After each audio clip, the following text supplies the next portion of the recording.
Em declarações polêmicas, inclusive feitas hoje pela manhã pelo presidente da República, Jair Bolsonaro. O nosso Eduardo Novak já separou, inclusive, alguns trechos para a gente poder assistir. Em uma das afirmações de hoje, durante entrevista à Rádio Guaíba de Porto Alegre, no Rio Grande do Sul, Bolsonaro criticou os posicionamentos dos ministros Luiz Roberto Barroso, Luiz Fux e Alexandre de Moraes, do Supremo Tribunal Federal. A gente vai ouvir agora.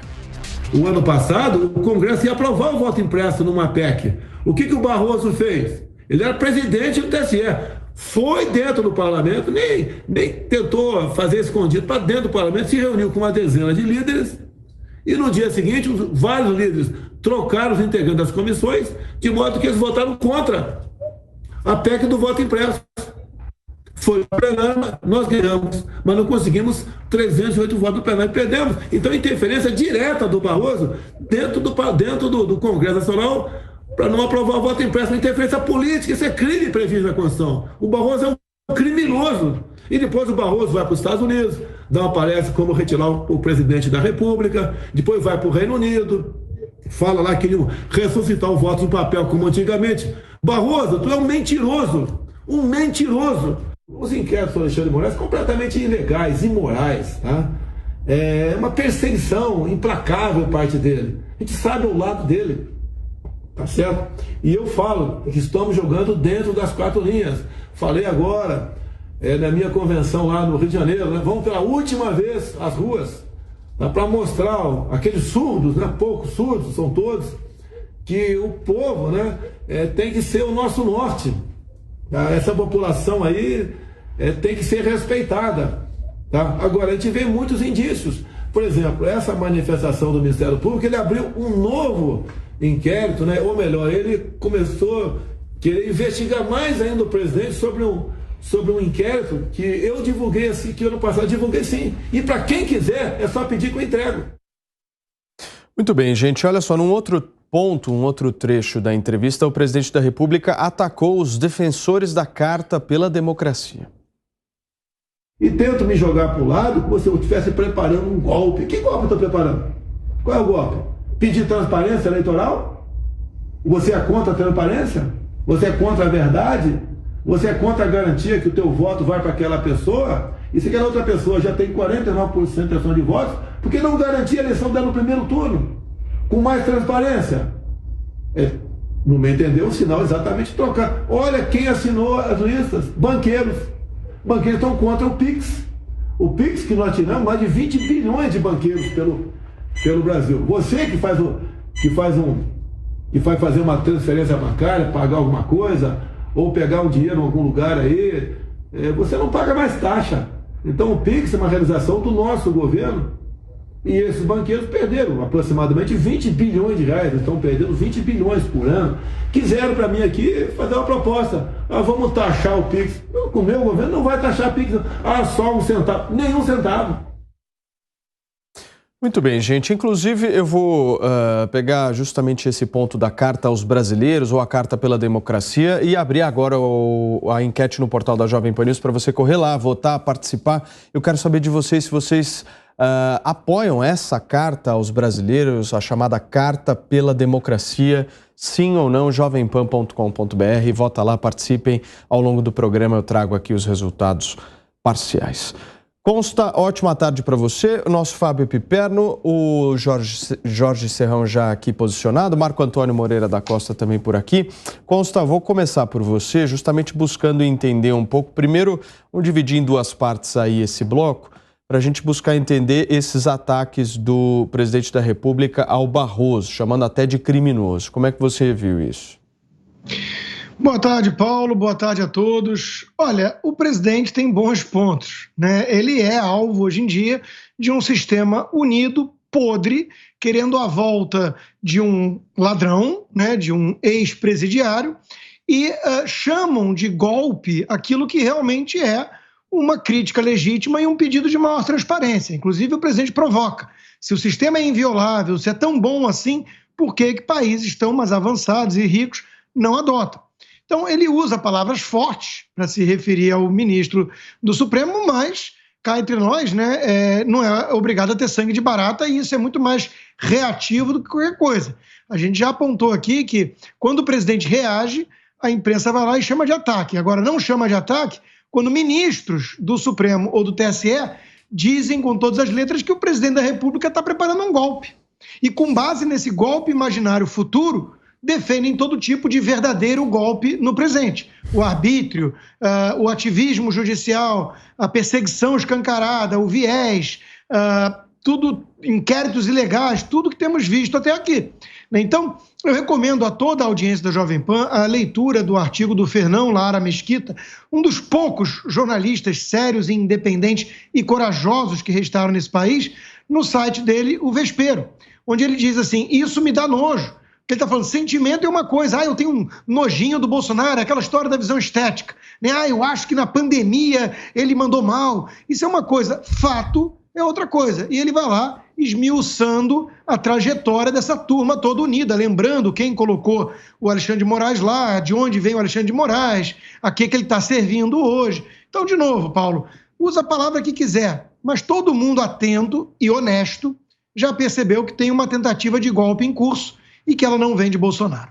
Serrão, deixa eu trazer aqui, nós trouxemos as acusações do presidente Jair Bolsonaro, deixa eu trazer a resposta aqui do ministro Luiz Roberto Barroso, que tuitou às 2h39 de hoje. Ele diz o seguinte, mentir precisa voltar a ser errado de novo. Compareci à Câmara dos Deputados como presidente do TSE para debater o voto impresso, atendendo a 3 convites oficiais. E foi a própria Câmara que derrotou a proposta de retrocesso, diz ele. Mas sempre haverá maus perdedores. Serrão.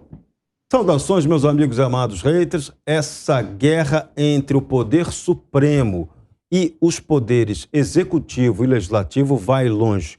Há muito tempo que a gente tem criticado aqui o que chamamos de juristocracia.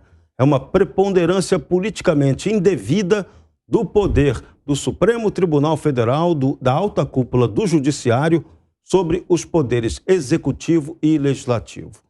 O Judiciário no Brasil tem mandado no país, utilizado o sistema legal para essa finalidade. Em algumas vezes, ele é provocado, acionado pela oposição política ao governo e aí consegue praticar esse ato juristocrático que é ilegítimo e que não é ilegal, porque tudo está sendo jogado dentro da lei. Eu gosto de lembrar na história que até o nazismo foi implantado dentro da lei, o fascismo também, e depois comunismo e outros totalitarismos. Então o Brasil hoje vive um momento politicamente bizarro. Há muito tempo que estamos tendo aí essa extrapolação do poder. E o que o Bolsonaro tem feito? O Bolsonaro tem reagido a esse movimento de tentar sufocá-lo no governo. E reage da maneira truculenta, no estilo Bolsonaro de ser.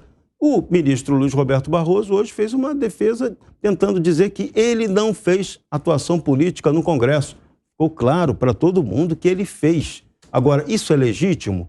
Claro que não é legítimo, mas ele fez. Ele insiste em dizer que não fez. Agora, também a base aliada do governo também não teve a devida compreensão da importância de termos o aprimoramento do sistema eleitoral. A culpa também disso acontecer é dos políticos. Então, o presidente Bolsonaro está reagindo a essa sucessão de erros. Ontem foi o ministro Luiz Edson Fachin quem bateu pesadamente num outro discurso político diretamente contra o presidente. Hoje Bolsonaro nem falou de Fachin, tanta gente que nem ele dá conta nas reações dele de abarcar a resposta aos ataques. Então ele preferiu focar em Fux, presidente do Supremo, no Barroso, que ele bate sempre, e no costumeiro Alexandre de Moraes, que é aquele que vai presidir o processo eleitoral e que tem tudo, mas tudo para armar algum ponto junto com a oposição, para impugnar a candidatura de Bolsonaro. Aí teremos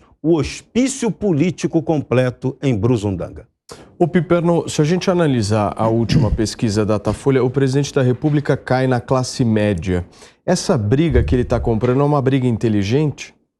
Boa tarde, Paulo, colegas. É claro que é uma briga excelente para a oposição, porque, afinal de contas, ele está se comunicando só com a bolha.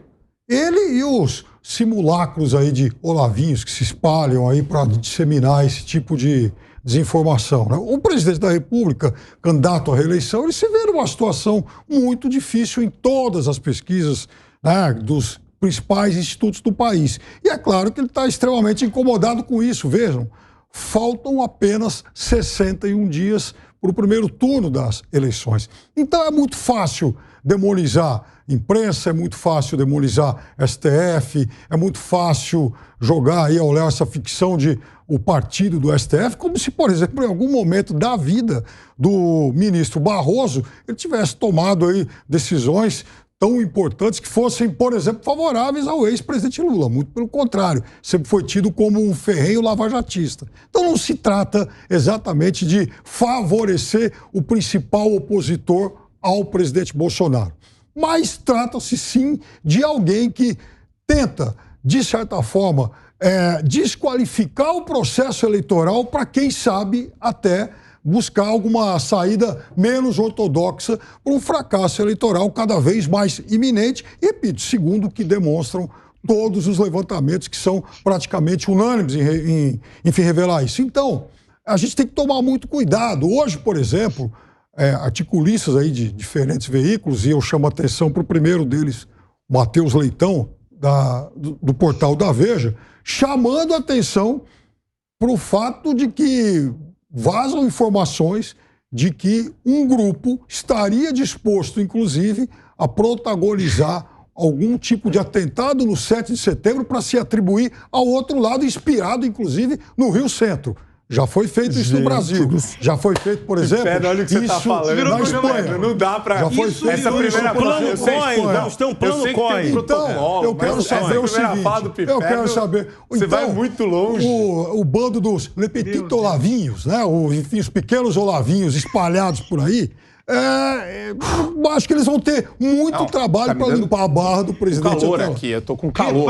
Reparem por favor, que tudo que o Piperno falou é imaginário, é especulativo. Sim. E olha a fonte dele, né? O Leitãozinho, o filho da Miriam Leitão. Não, tem mais agora gente. É um negócio estão dizendo que pode ter um golpe, estão dizendo que vai... Agora vamos usar os fatos. Narrativa pipérnica, agora vamos aos fatos. Você mostrou algum fato, a não ser as narrativas golpistas tínicas sobre o STF? Você não trouxe nenhum fato. E você também não. Você fez pior, porque o seu retórica boa. Tá, ok, vamos lá. Posso continuar? Por favor. Por favor. Você falou de golpes imaginários e futuros. Agora vamos para os fatos. Fatos. O presidente Bolsonaro defende desde sempre maior transparência no processo eleitoral. Ele é autor de um projeto de lei que passou. Rodrigo Maia se orgulhou depois de ter vetado o veto da Dilma, junto com Simone Tebet. Ciro Gomes sempre esteve na mesma página, Roberto Requião, idem, e até Lula. Ou seja, sempre foi uma Lula coisa... em 2002. Fora de controvérsia.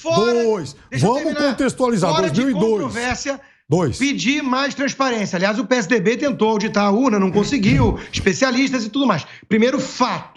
Segundo fato, houve ingerência do Barroso na PEC que estava sendo discutida no Congresso. Isso ficou público e notório, segundo fato. Assim como é fato que o próprio Barroso, que diz que mentira devia voltar a ser moralmente errado, talvez legalmente, que ele quer o Ministério da Verdade, assim como é fato que o Barroso, que quer o monopólio da verdade, já achou que Cesare Battisti, assassino confesso, era inocente e que João de Deus, abusador de pessoas, era alguém com poder transcendental.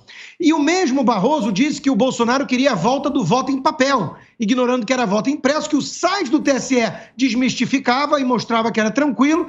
E o mesmo Barroso, começou a espalhar essas mentiras por aí depois, na maior cara lavada. Imagina se ele não é alguém fazendo ativismo partidário nessa equação toda. Isso tudo são os fatos. Certo. Nenhum país, à exceção do Brasil, Butão e Bangladesh, adota esse sistema. Outro fato. Agora, o que temos? A imaginação de que na frente pode ter um golpe do Bolsonaro, ou dia 7 de setembro, segundo o Leitãozinho, pode ter uma infiltração golpista. Marco, por favor.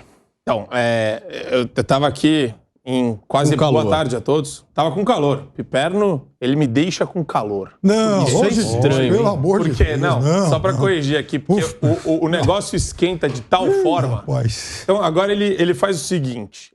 Antes era o ovo da serpente está sendo chocado. Agora ele já começa a fazer paralelos com o Rio Centro. Quer dizer, o Piperno ele tem uma fixação pelo regime militar, que é uma coisa assim, alguém tem que estudar, alguém tem que estudar. Mas tá tudo bem, isso daí é pura retórica vazia, desprovida de sentido, de proporção e razoabilidade. Primeiro porque, eu não sei se o Piperno já se deu o trabalho de ler os discursos dos ministros sobre a presidência da República e Bolsonaro. Paulo, eu consigo agredir muita gente falando de maneira absolutamente educada. E é isso que eles fazem, né? Eles atacam o Bolsonaro, isso sim é ataque, porque supõe autoritarismo, fala em desmandos, em arbítrios por parte da presidência da República, fala do vírus, que é a desinformação, a propagação de notícias falsas, mas assim, muito bem escrito. Provavelmente os assessores deles fizeram discursos com português escorreito, impecável, e é aquele tapa, que na verdade não é nem um tapa, é um negócio virulento, um negócio muito ruim para uma república, para qualquer país do mundo. Você ter um ministro do Supremo Tribunal Federal fazendo discurso no Brasil e no exterior, sim, total desapreço à presidência da República e à figura do presidente, que nada mais faz do que levantar questionamentos válidos e ponderados. Só que o engraçado é, a gente lê o GC e está escrito no GC ataque. Só que no GC está escrito ataque, que nem qualquer outro meio de comunicação está escrito ataque. Só que quando o Barroso fala do Bolsonaro, não está escrito ataque. A gente já evidenciou isso, e isso é uma contradição absurda. Por quê? Porque é semiótica, Paulo. Você tem toda hora a imprensa colocando o Bolsonaro como o cara que ataca, a pessoa que ataca, que comete violência simbólica. E ele sofre isso desde que ele foi eleito. Não só de outros canais, porque ele cortou a mamata, cortou o dinheiro público, mas por parte dessa imprensa militante também, que tem no sangue essa necessidade de olhar para uma pessoa que é de direita e falar, você é extrema-direita. Olhar para uma pessoa que fala, você tem que ter liberdade durante a pandemia e fala, você é genocida. Esse pessoal tem uma fixação em querer demonizar quem discorda da pauta do programinha ideológico deles. E chega num ponto que vira isso, vira especulação sobre o futuro incerto, mas sempre com a premissa de que ele vai gerar algum mal, ele vai criar algum ato terrorista. O 7 de setembro, todos têm que ter cuidado, têm que ter medo. A esquerda, na sua história inteira, vive e é nutrida com base na cultura do medo. Eles impõem medo de cima para baixo o tempo todo em todos os ambientes sociais onde eles se infiltram. Como é que é esse medo? Medo de retaliação, medo de você não entrar no grupinho social deles. Isso serve para tudo, tá? É um estereótipo, Paulo. Tanto para uma redação de jornalismo, como para um ambiente docente, para um departamento docente. Então, isso que o Piperno faz, na verdade, é exatamente... A minha constatação é, eles não têm assunto para falar. Então, o que eles fazem? Eles partem para o ataque. O que você está vendo aqui do Bolsonaro é uma resposta. É uma resposta aos ataques que foram feitos.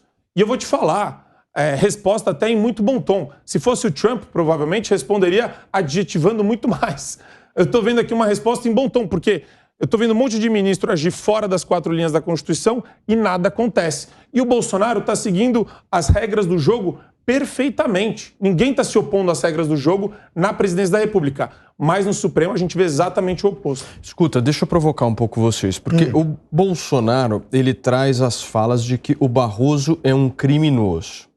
E o Barroso está trazendo uma fala de que o Bolsonaro é um mau perdedor. Quem está atacando quem? Não. É isso que eu falei. Falas? Se você pegar os discursos do Barroso antes, você vai ver ele chamando o Bolsonaro de autoritário, arbitrário. Ele tá...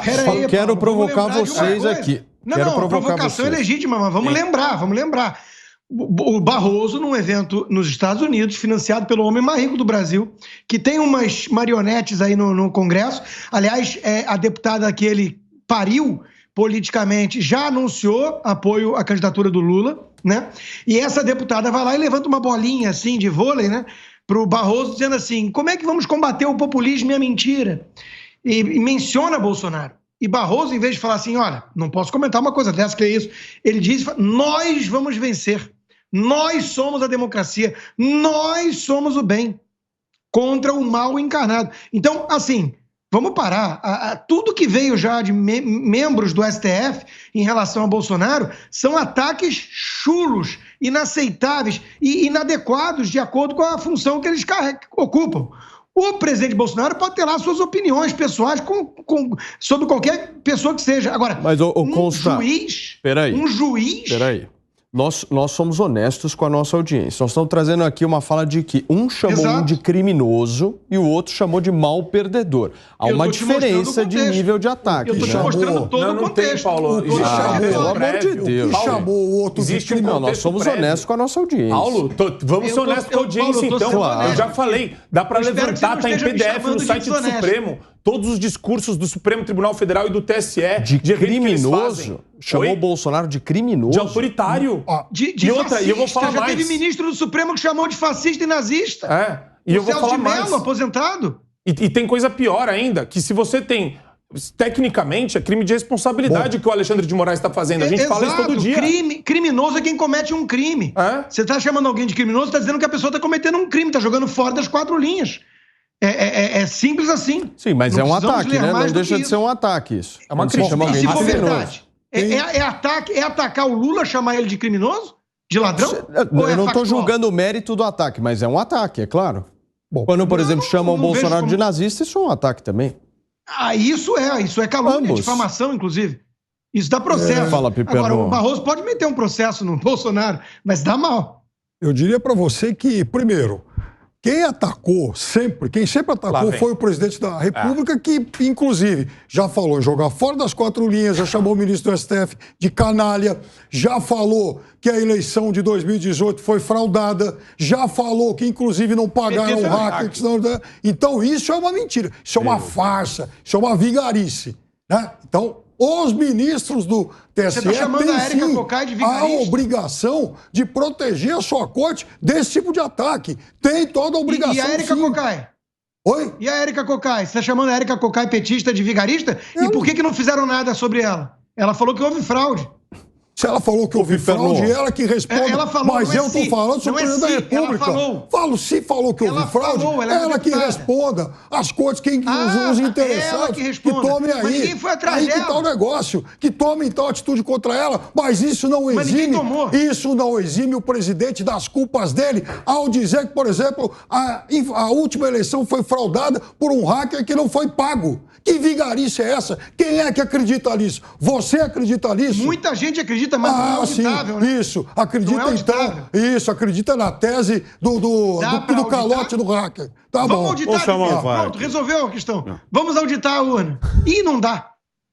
Chama o VAR, Serrão, nessa história para mim, por favor. José Dirceu de Oliveira e Silva, grande ideólogo do PT, fez críticas ao Supremo Tribunal Federal, dizendo que a Corte Suprema Brasileira é ilegítima quando ela age politicamente, porque ela não tem membros eleitos para essa finalidade. O que aconteceu com José Dirceu?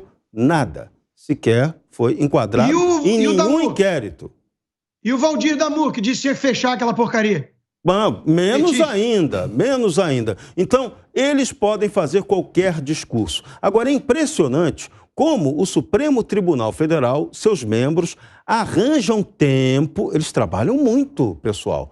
Eles julgam por ano 100 mil ações. Olha, acho que nenhum Supremo das galáxias consegue julgar 100 mil ações por ano. E ainda tem tempo de fazer discurso político. Isso é impressionante. Agora, o papel dessa corte tem que ser revisto. Não dá de maneira sã para um tribunal julgar 100 mil ações. Parece, na prática, que não está julgando coisa nenhuma. Não está trabalhando direito, nem pelo direito, nem pela justiça. E está fazendo política. Isso é péssimo. Eu convido todo mundo aqui da Jovem Pan a assistir novamente o debate de ontem, excelente, no programa Prós e Contras sobre o papel do Supremo Tribunal Federal. Ali tem várias vozes de alta lucidez mostrando que esse modelo tem que mudar. A Simone Tebet fez a colocação correta aqui na Jovem Pan semana passada. O Supremo não tem que ficar julgando questões criminais, não tem que julgar briga de galinha, como está sendo feito hoje.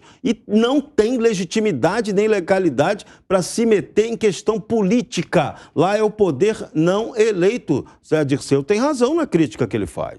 Ô, Serrão, mas nenhuma mudança estrutural vai acontecer até 2 de outubro, né?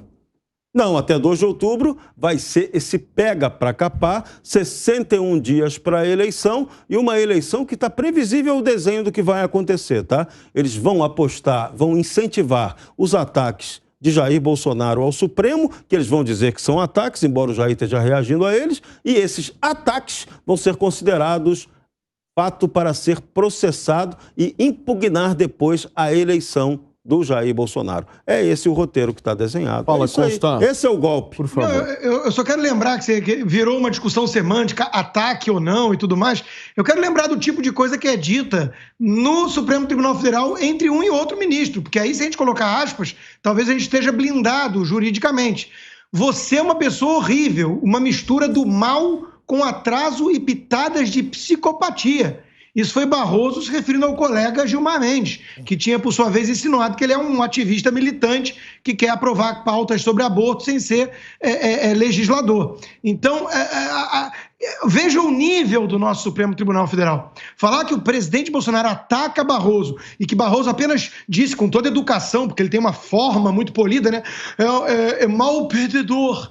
Pelo amor de Deus, é a gente tapar o sol com a peneira, Paulo. Aqui a gente tem que ser honesto de verdade. E honestidade é o seguinte, mostrar que essa turma do Supremo sabe ser bem venenosa, criar rótulos absurdos e absolutamente inadequados para o cargo que eles ocupam. Repito, eles são supostamente juízes, magistrados supremos. Isso é um escárnio. Isso é um escárnio. Isso, e para ficar claro, de uma vez por todas trouxe também, a questão semântica porque vocês trouxeram a questão eu trouxe semântica. por causa do GC. E não tem problema, não estou querendo aqui, enfim, criticar ninguém, mas é só para colocar o seguinte. Paulo, cada um cumpre um papel. Quando eu entro no seu papel, eu empurro você da mediação aqui do debate, eu estou interferindo exatamente no teu ofício. E o que está acontecendo é isso com o Supremo Tribunal Federal. O Bolsonaro está na dele, ele leva porrada diuturnamente. Quando ele pega e se incomoda e denuncia numa entrevista que ele faz para a Rádio Guaíba, no caso, ou qualquer outro meio de comunicação, aí a imprensa cria um novo ciclo de notícia. E toda hora fica essa pecha maluca que o pessoal gosta de criar, é o ar do fascismo que está por vir. Provavelmente, não conheci o Piperno na época, mas provavelmente na véspera das eleições em que Bolsonaro se elegeu, o Piperno era um daqueles que devia falar: cuidado, vai perseguir homossexual, racista. Ele ficava criando esse discurso com a esperança de colar. A diferença é que não está colando. Então eles estão agressivando ainda mais um discurso que já é insano. No nascimento dele, ele já nasce radicalizado. Agora, você fala para mim, qual que deveria ser o papel da imprensa nesse caso? No meu entender, noticia o Bolsonaro falando isso, mas coloque uma visão crítica do ativismo do Supremo Tribunal Federal. Eu não tenho problema nenhum em você se incomodar com uma fala enérgica do presidente, mas eu quero que denuncie o ativismo de 3 ministros do Supremo Tribunal Federal, que, inclusive, um deles está perseguindo jornalista, está suspendendo conta de partido político, ameaçou suspender as operações do Telegram no Brasil. Parece que a gente não lembra disso. Não, e o Constituinte de 88... Alckmin, né? É o que trabalhou com o Alckmin, que é o vice do Lula, né? O que trabalhou com o Alckmin, o que trabalhou com o Michel Temer, aquele da carta. Foi Tucano. Aquele da carta. O Constituinte de 88. Foi Tucano, foi do MDB, foi de 3 partidos, inclusive. O Constituinte de 88 foi infeliz na denominação. Já que gosta de falar de democracia, jamais você poderia ter um órgão chamado de Supremo. Ele não é Supremo de nada. Ali é Corte Constitucional. Quando você usa a linguística, a semântica errada, tudo vai dar errado no final. Ele não é Supremo. Ali é Corte Constitucional. Tem que tratar de questões constitucionais e não de tratar de tudo como está tratando até agora. Repito, julgar 100 mil ações por ano é prova atestado de incompetência, de má gestão, de não haver um filtro ali para dizer, olha, esse tipo de ação não cabe aqui. E o nosso Supremo não está fazendo isso. Tem que ser Corte Constitucional, tem que mudar esse papel. Quem for eleito agora tem que trabalhar para mudar esse modelo e restabelecer o equilíbrio institucional no Brasil. Não dá para você ter o judiciário, a juristocracia medieval mandando nos demais poderes. Isso não é república, isso é esculhambação. Fala, Piperno, só para a gente fechar. Você sabe que houve um momento, na época no auge dos processos lá da Lava Jato, o ex-presidente Lula teve aí algumas conversas interceptadas e algumas até de forma ilegal, e numa delas ele chamava o Supremo de B. Mole. E aí, naquele momento, o ministro, o então decano Celso Mello, reagiu com muito vigor, com muito rigor. E aquele foi apenas um dos muitos momentos de atrito do então ex-presidente da República com a Suprema Corte, que, aliás, teve 3 ministros nomeados pela Dilma que se caracterizaram como 3 ferrenhos lava-jatistas e que, por conta disso, acabaram atraindo toda a ira e toda a sorte de oposição exatamente do PT. Então, demonizar o Supremo por supostamente ser um partido de oposição é querer, de fato, enganar incauto. Fala, Constant. Quer falar? Por favor. Não, é tão absurdo isso, é só ver. Quem tem olhos para enxergar e um pingo de honestidade está vendo a militância e o partidarismo desse Supremo. Está tão escancarado isso que eu não preciso ficar repetindo que o céu é azul. Eu vou inferir que a nossa audiência, aliás, toda a enquete que a gente faz aqui comprova isso. Eu vou inferir que a nossa audiência é um pouquinho mais honesta e inteligente do que a audiência de alguns concorrentes aí.